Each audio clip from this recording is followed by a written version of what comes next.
Good day, friends. Florida Explorer 777 here with y'all again today for another exciting adventure. I hope that all y'all are having a blessed day today. And I'd also like to say welcome to all of our new friends. Thank y'all so much for subscribing to our channel. So today what I have for y'all is another flood fossil.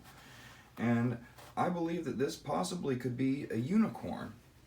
And as a matter of fact, the unicorn is spoken about 9 different times in the Bible. So what I'd like to do today is start out with a Bible verse that talks about unicorns. And it's Job 39, verse 8 through 10. And it says, "The range of the mountains is his pasture, and he searcheth after everything green. Will the unicorn be willing to serve thee, or abide by the crib? Can thou bind the unicorn with his brand in the furrow, or will he harrow the valleys after thee?" So from what I've been able to come across, as far as what I've researched, friends, this basically looks like the basic design of the head of the unicorn. There are other animals or beasts that have horns on their head, like the rhinoceros, or other extinct animals that had horns on their heads, but they were further down towards the nose. The unicorn is the only one that I've found that's been depicted with the horn almost directly over its eye socket, which you can see right here. And another thing that I wanted to point out on this one is you can see that its nose features right here, it flares out like the nostril of a horse does. And that's basically what a unicorn is a horse with a horn on its head. So you can see how the nostril and this part of the upper lip area has flared out on this like the nose of a horse. And I'll bring it in closer for y'all so that you can have a look at the horn. You can see that that's actually there on it, right there almost above the eyeball. And then I want you guys to see this right here in the mouth. You can see the lower jawbone right here. I want to try to get some light in there so y'all can see that. You can see all of this red right here, this FeO3, that red blood.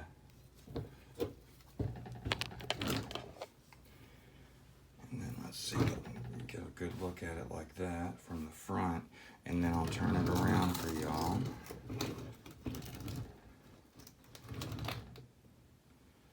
So that you can see it there.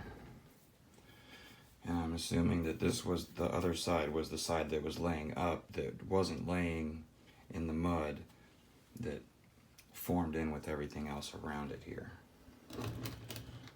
And you can see right here where its spinal column was, where it snapped off flush, like our bones do.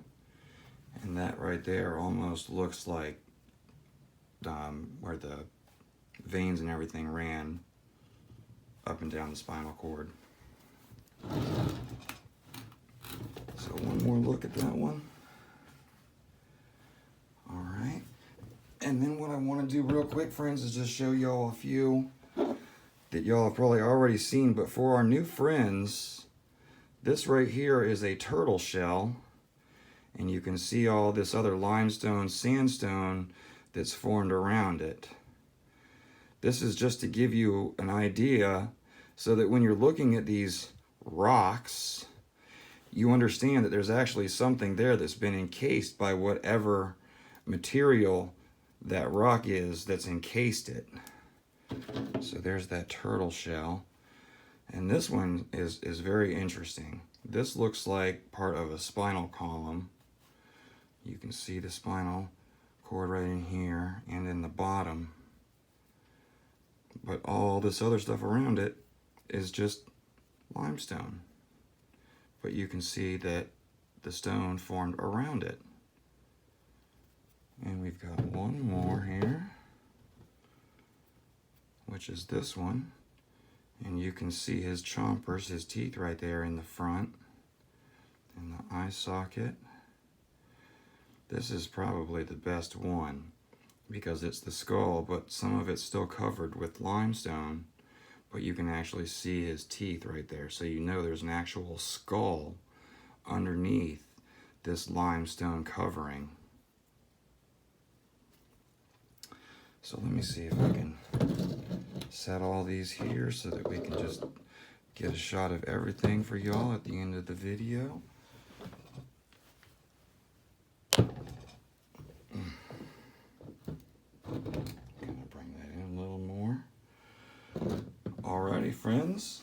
So just to wrap things up, I believe that this is a unicorn, like spoken about in the Bible, and just 3 other examples of the layers of the stone that circumferences or encases these flood fossils. So it gives you a better idea of what to look for so you don't overlook things.